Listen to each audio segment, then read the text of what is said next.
It is Wednesday, March 26th. I'm Bernice Hillier, filling in for Adam Walsh. Today on the show, we are tackling housing. There's a big demand for housing and affordable housing, but it's not just about building more. How do we create housing that serves communities, like designing neighborhoods that help foster connections?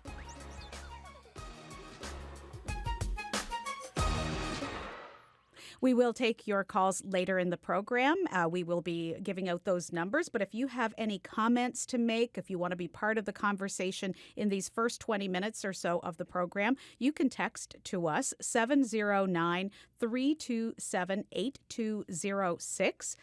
You can send us an email as well, thesignal@cbc.ca. I know the show gets lots of emails while we're on the air, and we're always glad to be able to read those and share them with our guests as well. Of course, we're talking about housing. We have a housing and homelessness crisis in this country, all over Canada.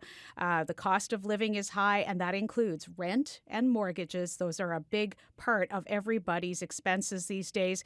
There are lots of calls for building more housing, making more affordable housing. As we are hoping to build more, what are some ways we can do that helps everyone the most? We have some guests in our studio in St. John's this morning. I'm going to introduce them. We'll have a bit of a chance to get the conversation going, and you can join in when you see fit. We've got Maggie Burton in our studio in St. John's. She is a city councillor in St. John's. She's also the lead for planning and development with the city of St. John's, and she joins us now. Good afternoon to you, Maggie. Hi, Bernice. And we've got Miles Russell here as well. He's a civil engineering technologist, a policy advocate on the issue of affordable housing. He's the director of Streets Are for People. And Miles joins us in the studio in St. John's. Good afternoon, Miles. It is now afternoon. Thanks for having me. It is now afternoon. And Wendy Reed-Fairhurst is with us as well. We have three guests in our studio in St. John's.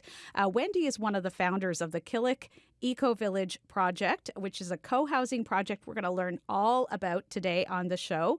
She's also acting executive director of something called Reclaim Community, and we'll get to that as well. Good afternoon to you, Wendy. Hello. Thanks so much for being with us. I want to ask each of you, maybe first of all, maybe we've heard from some of you more than others over the years on CBC radio airwaves, but how did each of you get to being involved in the issue of housing, the desire for affordable and housing that works well for communities? Miles, what about for you? How did this become something that you were, an issue that's very close to your heart? I have been in the heavy civil construction industry for going almost 20 years. And if you would ask me this question 5 years ago, I wouldn't have had an answer. Wow. The more I got into the design and engineering, the more I got into, the urban construction side of it, asking simple questions that got really convoluted answers. And it just got me to the point where the policy, like the engineering guidelines and the development regulations they're built on former regulations, and they need to get updated, and that sometimes takes a lot of time. So that's kind of why I wanted to get the data out there and start a not-for-profit with other people who are like-minded.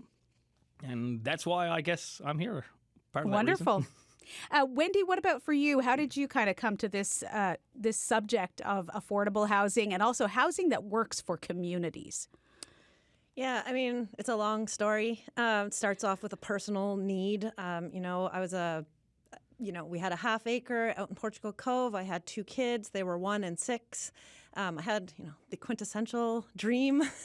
And then my husband worked away, which is what, happens here in Newfoundland. And life was isolating and hard. And I was like, okay, if we've got this dream, we've got 2 incomes and we can't make this work, what are we doing? How are we designing our world to fail? Especially people who don't have the same, privileges or backgrounds or just situations that I had. So I started looking into alternatives, found the co-housing model, which is basically empowering citizens to create the communities that they want, specifically around communities that connect people, as opposed to what we currently do, which is separate, keep private, don't talk to others, and maybe you might meet when you're snowblowing in the middle of the road. So we've kind of taken it on since then. I've turned it into an academic career. I'm currently doing my PhD that came out of my MBA in social enterprise, and it's just become my life. Wonderful. We're going to hear more about how far along things are with the Killick Eco Village project. Maggie, what about for you? Obviously, you're a city councillor. People might say, well, this is just your job. You're supposed to be looking into things regarding housing. But how did you come to this issue in particular as a city councillor? Well, when I first got on council, I sat back and thought about what is the number one way that the city can help alleviate poverty. And housing is one of the levers that we can control the most. So when it comes to poverty reduction, that's one of the main reasons I ran for council in the first place. I grew up in a low-income household, and I'm very familiar with the sort of plight of Newfoundlanders trying to find adequate housing and moving around a lot, trying to make sure that you have somewhere good to call home. It's not just about having a house, it's about having the right house and having the right space to live in and the right people around you. So it's a really personal topic for me too, and but it's also something that's really important to my constituents, and I take that seriously. And is it a challenge, Maggie, as a city councillor? I'm thinking of my own municipality. I live in Corner Brook here on the West Coast, and it seems like there are various areas of the municipality that are zoned for various things, and people don't necessarily want to have that change. Has that been a challenge over the years in municipalities, not just St. John's and Corner Brook, but maybe all over? All over the province, for sure. People really want to see things stay the same, and they're afraid of change in their neighborhoods. And the characters of a neighborhood is one of the most politically charged topics that you can possibly bring up at any level of government. Character of your neighborhood is something that matters to a lot of people. And it gets really complicated when you want to support and encourage new development, but you also want to, for example, preserve heritage. And these things are often placed in opposition to each other. And it's really important to me to expand the conversation to make sure that we're looking at ways to honor what we have, but also build for people in the future that might need the housing. Is there a way forward, do you think, that balances, the wishes of current residents as well as the needs of future residents and current residents as well who don't have adequate housing at the moment? I think in municipalities in the province, whether it's St. John's or a small municipality somewhere else, I think that the way forward is through a lot of community engagement and making sure that people feel empowered and that they're part of the change. But also it takes a lot of a cultural shift. We need to be part of the change in making sure that people know that the alternatives to what's currently there now are actually good, right? So more change in the neighborhood doesn't have to be a bad thing. It can be a good thing. And I think that changing people's hearts and minds around that is really important. Miles, how big a factor do you feel zoning traditionally has been in some of the challenges that have been created around housing? Well, it is as Maggie mentioned, zoning is the mechanism to which municipalities all over the province use to guide how things are built. Historically, if we go back 80, 90 years pre-World War II, things weren't so regimented. It was more community-driven. So we'll talk, I'm guessing, through the show about how if you have a small community like Harbour Breton, someone comes in and they want to go, I want to sell some stuff. They find a spot downtown, they build it. Then someone wants to build like a doctor's house nearby. You work through that process, but someone didn't tell you explicitly where to do it. And the reason zoning exists has merit. Right. It's just sometimes gets really stringent. Like you look at a city the size of Toronto, and it has less residential zones than St. John's. Now, why? It's because, like Maggie mentioned, you have a lot of communities where, there is a distinct difference between Kitty Vitty Village and Cowan Heights and, Rabbit Town and parts of downtown. So we do need some regiment and control. It's just sometimes it gets so convoluted that it really slows down from my side on the engineering and design. It really, really can impact even getting a job off the ground. I've been working on projects that started in 2019 and are still not even out of engineering. And that's of just, it's the way the system is built. Zoning is a big factor. It's basically I think the most powerful lever that someone like Maggie and council has to benefit a city or benefit any of the towns, like I said, even where I'm from on the West Coast in Deer Lake and Corner Brook. Yeah, I mean, it's necessary, is what I'm hearing you say, but it needs to be used in the right way, and it needs to be adaptable, I suppose, to the needs that are currently existing in a community. What about for you, Wendy? What is it about how cities have traditionally been laid out that you feel hasn't been working really that well for a lot of families? I don't want to get all nerdy on like the single family detached urban suburban sprawl spiel. But that is the reality, isn't it? I mean, most of our homes are single detached homes, and it seems that that is the favored sort of development. Yeah, and I mean, it goes back to the post-war years and Levittown, and there's a whole marketing campaign around the American dream when you're coming back from the war. That's where I don't really want to get into the history of it so much as just we're here now, and we've got this ideal of a house that's separate. But what it's doing is making us lonely. It's making us overweight. It's making us reliant on cars. It's making it way more expensive to operate our municipalities, which in turn is passed on to all of us individually. And we're not really making the connections between, you know, this built environment that apparently is market, but then is creating all these things that we don't really want. And so that's what we did with the co-housing project. Is the first thing we did was just sit down and be like, we're not talking about how many rooms or what, you know, where the kitchens and bathrooms are. We're talking about what do we actually want to do in this community? How do we want to live? And then we went from there. So if the activities that we wanted to do was to be able to look out the window and see if the kids are out playing in the park, we designed it so the park was outside of everybody's kitchen window. And we did it in a way because some people didn't want to be next to the noise. There's some people where the vantage is at a different perspective. We went down to the very basics. Instead of just saying, you know, here's the single family detached home, this is what we all grew up with, and then how do we lay it out in a way that we want? Because actually that's not what we wanted. That's what we're told that we want. And so we've kind of brought it back to fundamentals of that. Yeah, there's more I could say on that front, but. So, Wendy, just so that everyone listening is clear, when you talk about co-housing, how does that look different than what we might think of a neighborhood looking? Yeah, so co-housing is actually a process of the residents making the decision for themselves and managing it after. So it's a lot about being intentional. I want to know my neighbors better, so I'm going to have intentional ways to manage conflict that's going to happen. Instead of going to my municipality or calling the police, I actually have a dispute resolution built into my neighborhood. So that's kind of the fundamentals of it. And how it plays out in urban centers versus rural centers look different. We're really embedded in this Danish model of clustering our houses on a farmland. And our parking is on the outside, so we walk to our homes and we walk past each other's houses. But we own just under 60 acres, and we're only building on like 9 or 10 of them. And that includes all of the infrastructure, including the roads. Everything else is left for nature and recreation and the farming. We've got a whole regenerative farm, which is what makes it an eco-village as opposed to just a co-housing village. And people can go on your website and have a look to get more information about Killick Eco Village. But about how far along are you right now in terms of planning and making this a reality? Yeah, so we've been working on this a very long time. We have our designs sort of locked in.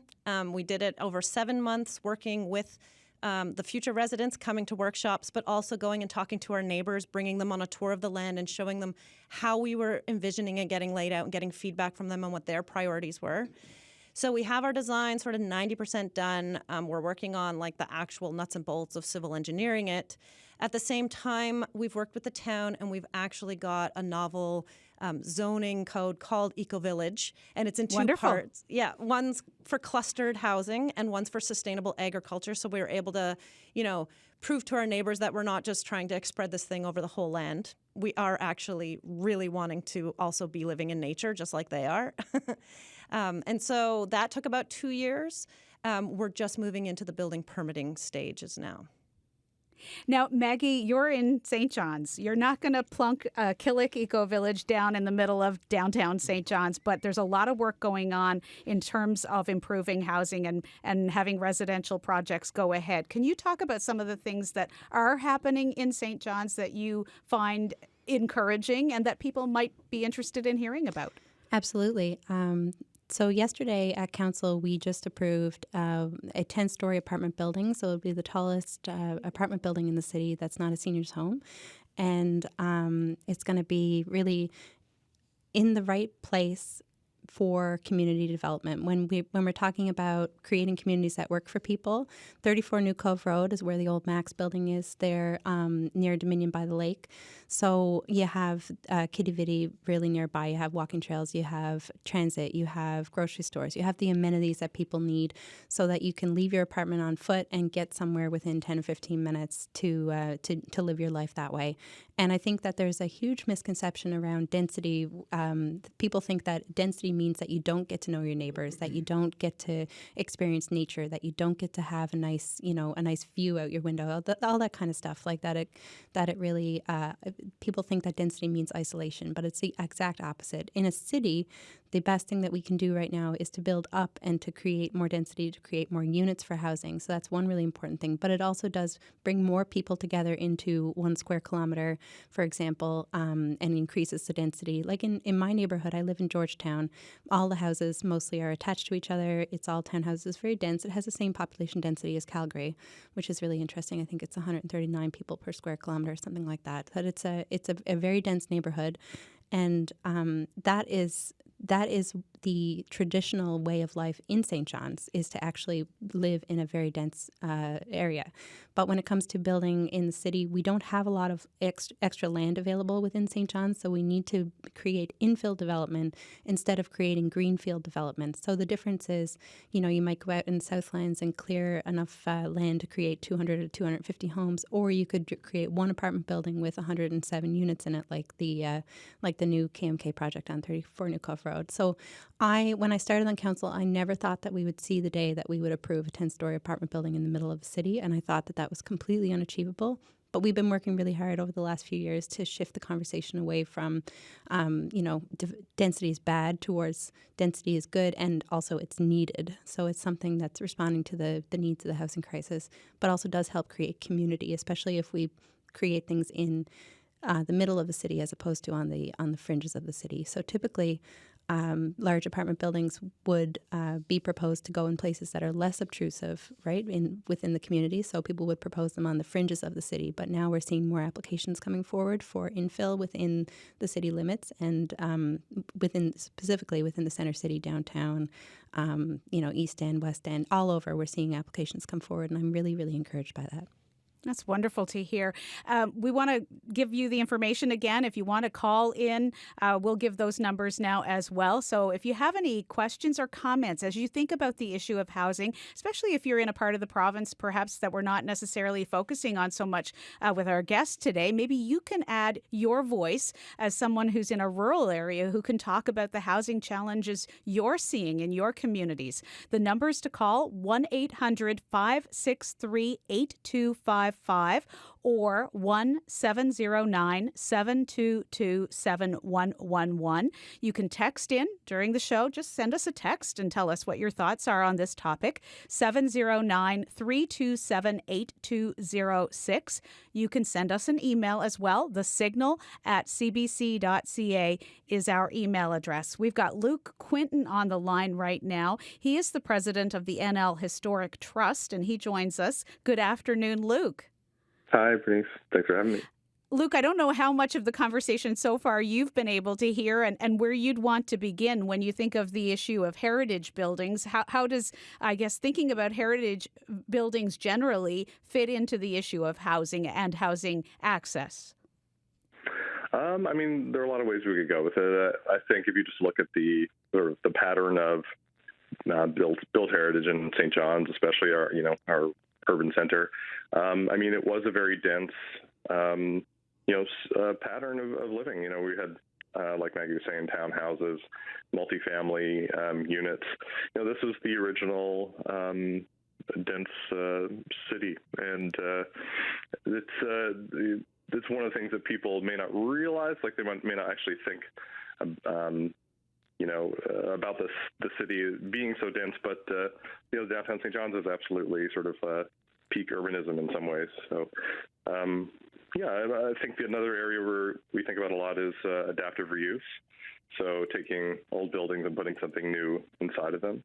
And, we have our struggles with that sometimes, but there are a lot of opportunities there that And talk we'd like to about see some more of the for sure. examples of that, because I know the Bannerman Brewery is one example that you'd point to of ways that buildings have been used, over the years and have been repurposed. Yeah, I mean, that's a great example. We gave them an award a few years ago for reusing that building and turning it into like a thriving community hub. And I think there are a lot of buildings around that could get the same treatment. Probably what we would say is that we need to see more focus from the provincial government on incentives, maybe some sort of tax break, and the city too. I mean, maybe we should look at property tax breaks or something of that nature, because it can be more expensive to throw something new, to renovate a building as opposed to knocking it down. We don't have a great history of saving these buildings, so if it's something that we could encourage more of, I think that would be a huge positive. But we need to level the playing field in some ways and make sure that it's not like financially ruinous to take on these projects. So but I think the potential is huge. It's sad to see all the vacant buildings downtown. I mean, we think about the old CBC radio building. I mean, right. It's sad, especially because it's right across the street from the Mix building, which is I think been a very successful reuse of the old was it the telephone building, I think. So the potential is huge, but we need sometimes. Even developers need a bit of help on the financial side, but also, the awareness side, making sure that they're aware that these buildings, can be reused. And so maybe we need a series of carrots and sticks, not just carrots, but Luke, what kind of resource can the NL Historic Trust be to people who might be thinking of, there's a certain building I've had my eye on and I think we could do something with that?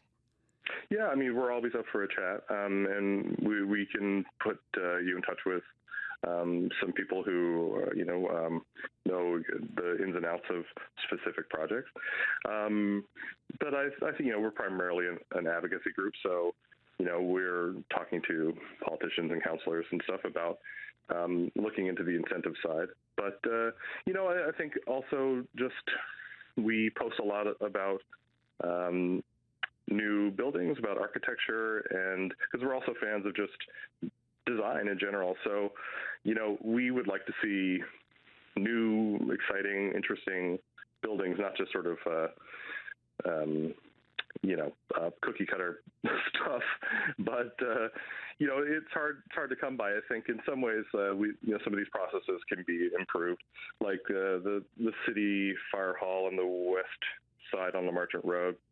There was a proposal floated there, didn't have an architect attached in the beginning, and we wrote in about that just because these things really should be going to an architectural competition, and that's if you want to see better results. I mean, that's how it's supposed to be done, and that's something that Canada in general is struggling to implement. I think it's being done pretty well in Quebec, but there's a lot of resistance. People think it's like red tape, but really what it does is it allows for the best architecture, the best ideas to come forward. So it'd be cool if the city of St. John's would get on board on that, but the province as well. I mean, the province has so many buildings that are unoccupied in the capital city area.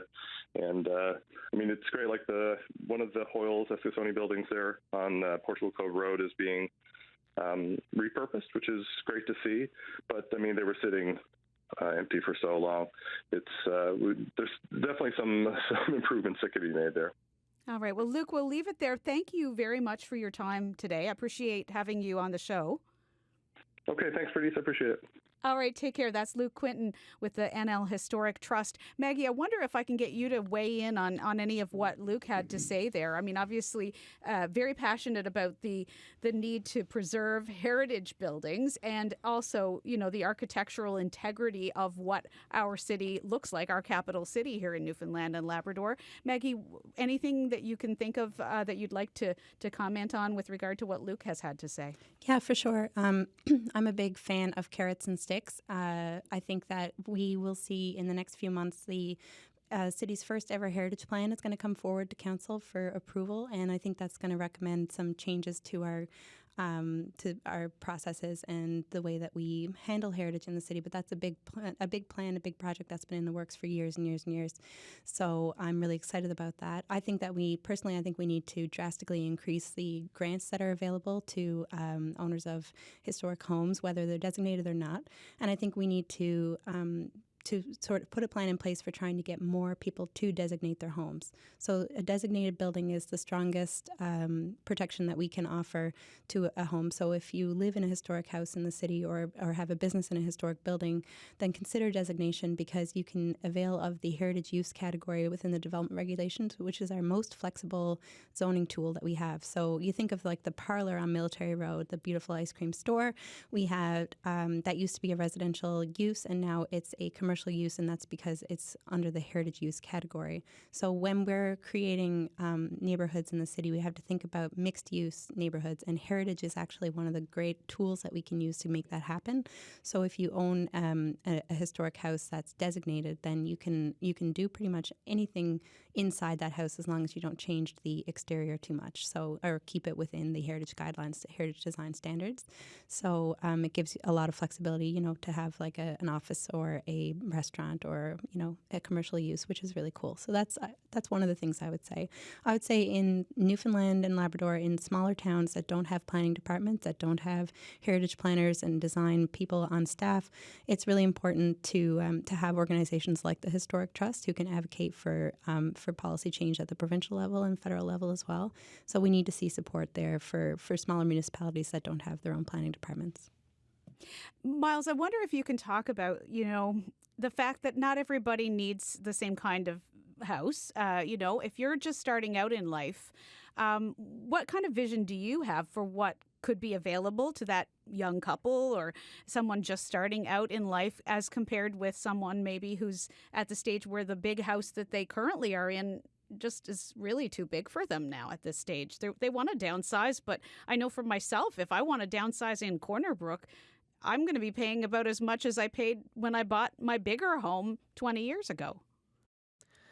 I guess I'll open with the ideas I'm saying aren't my ideas. These are other municipalities across Canada, North America, and even European cities have been doing mixed use for a long time. Nobody goes to Paris and goes, wow, I wish this looked like Houston. But people go to Houston and go, I wish it looked like Paris. But you can't build Houston like Paris. So when we talk about missing middle, it's like if you went to the store and said, I'd like some cornflakes, and you can either buy a cornflake or a pallet of cornflakes. So right now we have single detached homes which start now, like again, I'm working in the heavy civil contracting. You're looking at $3,500 a square meter for these structures to get built. So you're looking at houses starting at $400,000 or $500,000. And that's just, you can build a smaller home, but it's complicated with the zoning. Maggie mentions a good thing, like mixed use is critical, except for our current zoning in the greenfield side really doesn't allow it. You look at something like Maggie mentioned a good point there, and like even Wendy was talking about like how community gets driven, how you get people to walk around. You really don't want to have all of the same type of house because everybody is a baseline income to get in there. The fortunate of us who I have a single detached home don't want it. It's the only thing my partner and I could buy. It was that or a condo, and we didn't want a condo. So we'd prefer a smaller home. We'd prefer something that's narrower in a more walkable area. It took me an hour and 20 minutes to get here on the bus today because my car broke. So, there's needs to be that. Now, St. John's does have some good opportunities. There's a lot of infill, like the areas around, say, I'm thinking Rope Walk Lane, Village Mall, all of Pleasantville, and it's nice to see St. John's building that. I'd personally like to see a simplified or a hierarchical zoning system where like that would benefit a lot, where you'd say In the fringes, you can build just a single detached homes. But as you get closer to the center of the city, you can still build that, and you can build better and bigger. Infill needs not be a 20-story building next to a single detached home. That can be a fourplex or a 5/1 or a 4/1 or maybe a stacked townhouse. It's pretty popular up in Ontario now for addressing housing. And like Maggie mentioned, like an area like Georgetown is 8,000 people per square kilometer. Ballin is 400. It's 16 times less dense. Now, you talk about what makes money. St. John's is, other than Lab City, the biggest tax revenue generator per resident, and that is because of downtown. It is not where I am in Airport Heights. It's not Cowan Heights. Not that I have nothing against people who live in the suburbs. We live there. But they do lose money over the lifetime of the city, and that's really what infill is about. We can make money. Yeah, go ahead, Maggie. I'm just going to say that I think that in some of the existing suburban neighborhoods in the city, we're also seeing this positive shift towards allowing more multi-unit housing, especially on corner lots. We just went through the half funding through the federal government to allow for example, fourplexes to be built in R1 zones where previously they were not allowed. So we are seeing applications come forward at a record level in terms of there's so many good developments in the hopper. So places like Chemo Terrace, that are seeing more mixed-use development come forward. So there is still hope for the suburbs. I want to read an email we've received. It's from Josh Smee. He says, "Hi, great show. Listening in as I walk from the new Food First NL, Stella's Circle space in Pleasantville, over to the nearest store more than a kilometer away. We'll have our own retail going soon enough, but aside from that, it's a mystery to me how so much land in the heart of the city has sat empty for years. Excited to see this starting to change, but baffled that developers went for greenfield development first before building this area out to the max." Maggie, is that something you can speak to? Yes, for sure. I mean, Pleasantville is a very unique part of the city for sure, and there's a lot of potential for bringing in more uses within that area. I think that something like what Wendy's up to in Portugal Cove could have been something that, if you look back 20 years, if in Pleasantville they started to develop with a co-housing model or something like that, you could have seen a really interesting, because that is a lot of greenfield out there too, right? So there's the potential to do more. I don't know, Wendy, if you agree with that, but it was like one of these places that could have been really interesting, and it still can be, but it's a lot of missed opportunity for sure. Wendy, what about that? I know that at various levels of government, everyone's kind of got to work together if they're going to incorporate some of these different ideas about housing development. What do you see that could be done other than obviously the village that you are creating? Yeah, so, I'm kind of coming at it from a developer's mindset because we're a group of citizen developers. We tried everywhere. It is hard. It's hard to make the money work. It's hard to make the zoning work. It's been way too long building this one in Portugal Cove, and we've only ever had positive feedback from our neighbors, from the council, and it's been at least, 2014 I started talking about this with friends. 2018 we tried to buy land, and the bank we went to said it's a great idea, but it would look bad if we had to foreclose on such a good group of people. There's barriers all over. We've set this system up to be this way. Even NIMBYism is a result of we've made people's biggest investment their house. And so you're going to feel really emotional about what's happening next to your house. And then we've set up these zoning codes that are from the top down. We really don't feel like we have a say in them. There's this whole system is just... I would love to see these co-housing projects go up in different iterations all throughout the city, all throughout the province. It can fit anywhere because it's just a group of people saying, this is the best project for this location. This heritage building, there's so many great ones in Germany that the co-ops took over. So we're actually expanding. We don't even talk about co-housing, which is a specific, resident empowerment, but it's community-led housing. And that's where we're shifted our focus, especially with Reclaim, which is the nonprofit I set up, because I felt really strongly that there's so many people out there with great ideas. There's these unique assets that they have. Some people have land. Some people have a bunch of time. Some people just have great ideas. How do you make those things be the solution to the housing crisis instead of always just saying, oh, well, we've got to get developers on board. We've got to get the zoning aligned. Actually, no, we've got to get the group of people who who can make this happen empowered to be able to make this happen. Yeah, speak a little bit more since you've mentioned it, reclaim community and what you're trying to do.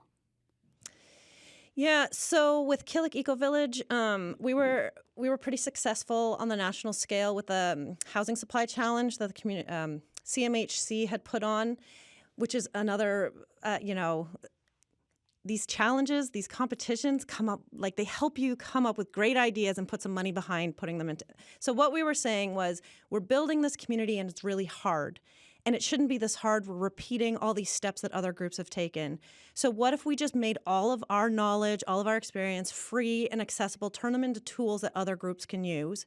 And at the same time, we're building up our expertise so we can become consultants in this field. Because what happens in most, I think there's 30 co-housing projects in Canada. Almost every single one you're burnt out by the end of it. And all that knowledge that you built up over 5 or 6 years of developing your project, you're just like, nah, I'm out. So you're losing. What a shame. Yeah. And so if we had someone who could have held our hand, given us the tools, we'd have had this thing built maybe 2022. And my kids would no longer be teenagers when we move in. They'd still be those young kids that, wanted to see the playground. Right, exactly. I was just thinking, the years have gone by and your kids have grown. And in the meantime, you still haven't had this come to a reality for your family. We've got a caller on the line. Howard is calling in from Glovertown. Good afternoon to you, Howard. Good afternoon, Bernice. First of all, I would like to know, was there any effort any effort put into bringing on a developer or a builder to sort of talk about the other side of the process, the real side of building and the permits, and especially I lived in St. John's, I have a personal experience of dealing with the building department in St. John's, and it's horrific. It's an adversarial situation, right? And you would think that a city as old as it is, would they keep saying they want to help. But if you go with a building inspector someday, Maggie, you'll see it. Spend a week down there and see what goes on from the other side of the position. Also, single-family houses wasn't marketed to us. If you look back through the cultural history of Newfoundland, especially in rural areas, there was no duplex. There was just single-family houses. And that's the way most people want to live. I know I do, and everybody around me. There's no duplexes here in Glovertown, and lots of land, and so that's the way it has developed here. So if somebody could speak to that, especially about having somebody from what I'll call the other side on these topics on radio. So, Howard, it's Maggie here. So first of all, I have dealt with the building department. I own a heritage home. I have dealt with trying to renovate my basement. I've done all sorts of things and had to deal with them. I have personally found them great, and I'm sure they're going to be extra nice to me knowing who I am. But even then, I have seen some really interesting things. And I have talked to developers, and I've gotten to understand their perspective a lot more. Like when I started in 2017, I had no idea what the developers were faced with when it came to coming to the city to try to get things to happen. But I have seen a positive shift in the conversation around getting things built faster, reducing the amount of red tape that's involved, and simplifying processes and making sure that people can drop in and have constructive meetings with our development team and make sure that their concerns are addressed. But like yesterday when we approved that large apartment building up on New Cove Road, one of the things in opposition to it was that we need to follow our regulations and make sure that the step backs are included in the design. And I disagreed with that because it was too onerous on the developer to make it happen. So I have listened and have learned a lot, and I'm way more sympathetic to the development community and the costs and the pressures involved with making developments actually happen. And we really do need their cooperation. So you raise a really good point. When it comes to nobody wants duplexes or triplexes or anything else like that in small towns, I think that's the exact wrong attitude. I believe that more density throughout the province will be good because not everybody has the same needs. And especially if you want newcomers to come to your communities, you have to have a variety of housing types so that people can choose to live in the type of housing that they want. And not everybody wants to live in a single family home. And in St. John's, it's different than in Glovertown. But my family actually is originally from Glovertown. the Burtons, but I know that our single-family homes out there are very well loved through generations of families as well, and I understand the history in the community and all that kind of stuff too. But in order to build for the future, we do need to diversify our housing stock throughout the province. All right, Howard, I'm going to let you go. Thank you for calling in today. One more point. One more point. In all of this, very since quickly. the housing crisis started, nobody mentions suppliers in the whole affordable housing. They blame the developers if the price of land is too much. Nobody mentions building supplies. I'd just like to make that point. And they are a big part of the equation. All right. Thank you so much, Howard. Miles, I don't know if that's something that you can weigh in on, in terms of what you see in terms of the cost of just building anything these days. Everyone is well aware of it, but housing, building supplies obviously have gone up correspondingly with everything else. Yeah, I know Howard's leaving the line there now. I do work directly with developers on multiple housing projects, and like full disclosure, I'm working on actively 4 affordable housing projects, high density in St. John's and in Paradise. So I'm familiar with the costing. I'm the go-to when we start the development. The clients will come to me to ask, what do we put? How do we put it there? And that is a factor. So for renovation, like renovating a heritage home, we know costs about 70% more expensive than greenfield. We also know that to rezone an existing property that exists in the city to something of higher density is very complicated. It's time consuming. It's a lot of discussions that happen. So this is a reason why we see a lot of developers just go, nah, I'm just going to go out to Paradise, Gould's, CBS or whatever. There needs to be some form of incentive. Like the barrier to construction, materials are getting high everywhere. But to kind of mirror what Maggie was saying earlier, I'm also going to disagree with that gentleman that single detached is not what we see. I mean, St. John's a couple of years ago did a housing assessment, and what they got back was single D. We got lots of them. We got lots of single detached homes. We need two bedroom units, bachelor units. We're in a high demand. The number of single individual professionals in St. John's is over 30,000 people. Like a full third of or a full quarter of the city is single professionals. We don't even build single room houses because we can't. You physically, economically can't make it work in a lot of our area. That needs to change. How it changes is somewhere where like the city needs to talk to residents and explain to them like Rabbit Town is good. Designing like Rabbit Town is 4 times the land value to the city per unit of like infrastructure for road, for sewer, for sanitary. It's really beneficial for compact, garbage collection. You can build community and mix use into that. We're just not allowed. So it's to change a zoning regulation is complicated. Maggie's gone through a couple of them. Yeah, and we haven't talked yet on the show about discretionary use applications, which is a huge part of what we do at the city. And in other municipalities, I'm sure, have similar things. But to get something like in a residential zone, if you want to have a bakery move into your neighborhood, you often have to go through a discretionary use application, which means that people within 150 meters radius of the proposed site receive a mail out in their mailbox explaining what the change is going to be. And often there's a huge amount of opposition that comes from that. So that's where, when Miles says the zoning needs to change and things need to get better in order to allow more development to happen, it's absolutely true that we should move away from discretionary use as much as we can towards permitted uses. But that would, that again, requires a big culture shift. But I am seeing more and more that people are writing in support of the changes in neighborhoods as opposed to in opposition. And that, again, is something I never thought I would see since I started on council. We had an email from Susan. She says, just listening in about development. I'm a resident of the Goulds and wondering about plans for development. Many of our residents, children growing up and moving out, are leaving our community as there is minimal housing being allowed. We have lots of land, but blocked by city zoning. Maggie, I'm coming to you because you're the city councillor. Don't mean to put you in the hot seat. Is that something you can comment on, the fact that some of those areas there's lots of land, but the zoning isn't what would permit some housing to be developed? Well, the Goulds is a very unique area. There's a lot of farmland. There's a need for what we call comprehensive development areas in that space. So there, when it comes to water and sewer development and things like that, we don't want to allow new housing to be built in areas, for example, where you're not going to have access to city water and sewer in large quantities. So we don't want to see 300 houses be built on a swath of farmland with no water and sewer attached to it.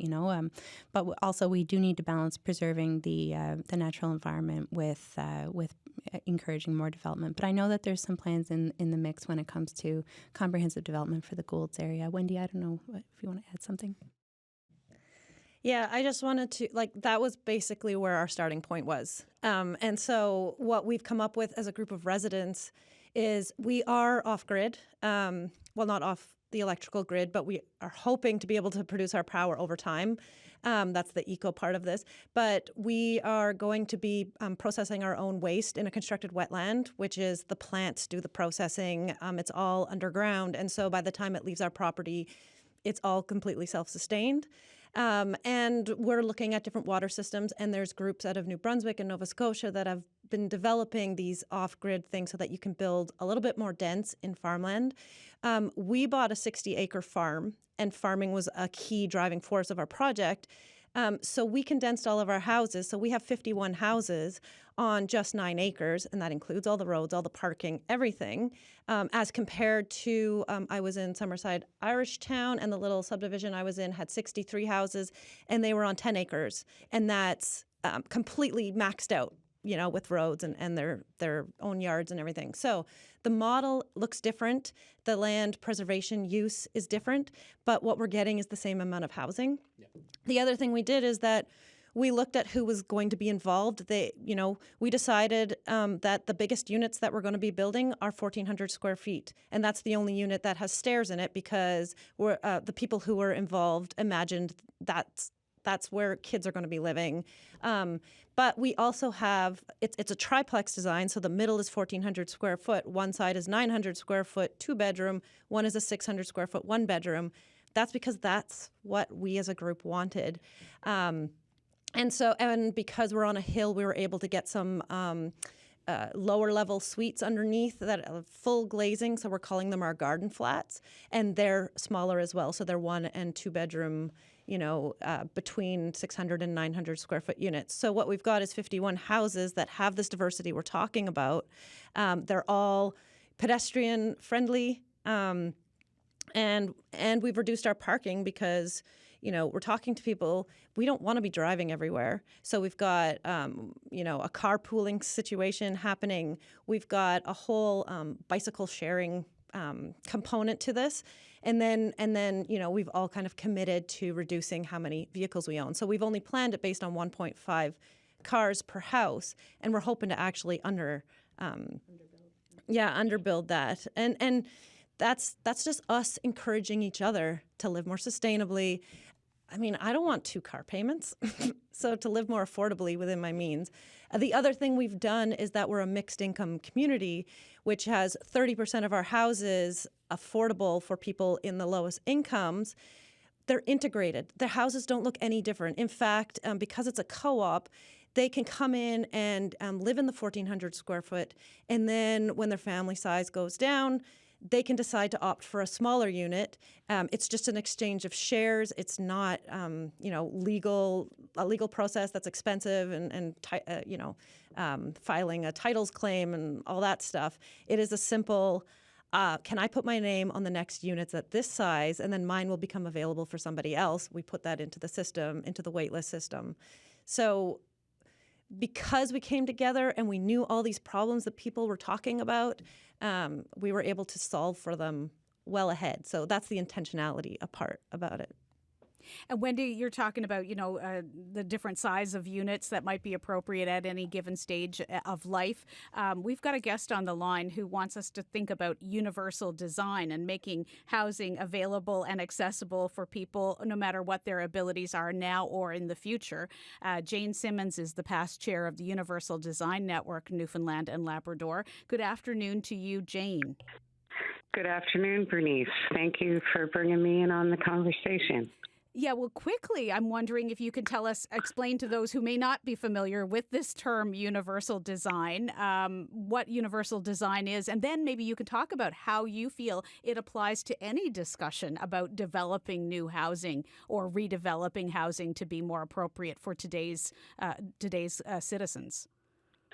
Thank you. Well, universal design is creating an environment that as many people as possible can use it, regardless of their size, their abilities, their limitations, and how they want to use it. So we think about all the individual needs of people as their children, as they age, as their abilities may change in their life. So if you design a home or a unit and you're thinking of universal design principles, it's a lot more cost effective down the road. The person can stay there longer, they can function in their home longer. People with varying abilities, their family who may have varying abilities and limitations can visit them. They can participate in activities with them there. So it's all about planning things in advance. So there's a lot of things that can be done in a home environment. Just give you the bathroom as an example. I'm an occupational therapist. I work with a lot of people who develop over their lifetime various limitations. Things as simple as a lever handle on your faucet will mean someone can easier turn it on and off. Having bathrooms that we know where we can place grab bars. Even if you don't have grab bars placed, know where your studs are. Reinforce areas in your shower around your bathtub so you can mount grab bars if you need to in the future, and really ideally put them in right away because they're really helpful for all of us stepping in and out. Not thinking, for example, about getting prefab showers. Maybe you could custom make that shower so then there's no lip to step in. A lip, even 3 or 4 inches, can be significant. A lot of the prefab showers, if you're going with them, again, reinforce blocking behind it. Put in the grab bars. I mean, I've had to pull out shower units just to figure out where a grab bar can go, and then you're ending up replacing it or fixing it. So it's really just thinking in advance. Entranceways are huge. People are putting in stairs where they could probably landscape the stairs out. A lot lower threshold entranceways. The 3-foot door is a really good example that really could apply to anyone. If you have a 3-foot door, it's a lot easier for someone with a walker or a mobility device to get in it, but it's also a lot easier for a mom or a dad with a stroller, a person going with groceries, someone trying to move a couch in and out of your house. It makes just a difference for functionality for everyone to use. So they're just a couple of examples that I guess we like to use. But if people think about designing their homes, to be more open concept, to look at the appliances that are going in there, to look at the access way under the sink. So if someone was in a chair, they could get in under the sink instead of putting in cupboards and shelves that are going to limit people. It can make a really big difference to long-term use and functionality without really costing much more. Jane, thank you so much for joining us today. I know this could be a conversation and has been in the past on our lunch hour program, but it could be a much more expansive conversation. But thanks for planting the seeds with us at least today, Jane. Yes, and thanks for the opportunity. And I guess just to plug the Canadian Home Builders Association show, which we'll be at on April 5th and 6th, with lots of great information for people that are renovating or modifying bathrooms, kitchens, entranceways. Think about long-term needs before you do it. Jane, where is that one being held? That's at the Glacier next at weekend. The Glacier. Okay, yep. Wonderful. Glad you mentioned that, Thank Jane. you. Thanks so much. Yeah, okay, thanks. And I want to thank our guests in studio in St. John's this afternoon. An hour flies by before we know it, but thank you very much to all three of you for being with me today. Thanks for having us. And thanks very much, Wendy and Miles, for being with me as well. Yeah, thanks. It's great conversation. Anytime, I'll talk about nerd stuff.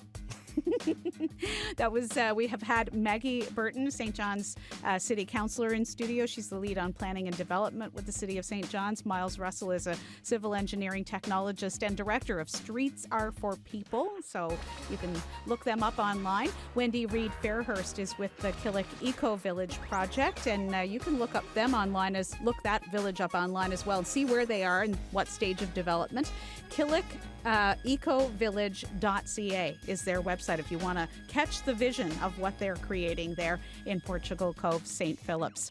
Well, that's all the time we have for you today. Have a great day, everyone, and we'll be back with you tomorrow. Adam will be back, I believe, in the chair tomorrow here at The Signal.